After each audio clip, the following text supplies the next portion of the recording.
So, hi everyone! Magwi-withdraw tayo dito kay PinCP. Again, dahil dumating na yung una nating withdraw. Anong date ngayon? Date natin ngayon is May 8. So, magwi-withdraw po tayo. So, meron ako another 5K. 5K coins is magwi-withdraw tayo through Cbank ulit tayo. Cbank. Tapos, lagay lang natin dito kung ilan.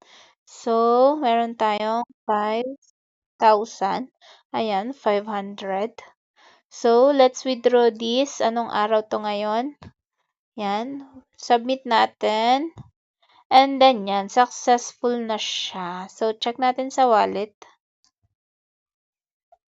Okay. Ayan, nabawas na siya. So, may wallet. Ayan, yung withdrawal amount is 500. So, check the date. Oh, May 8.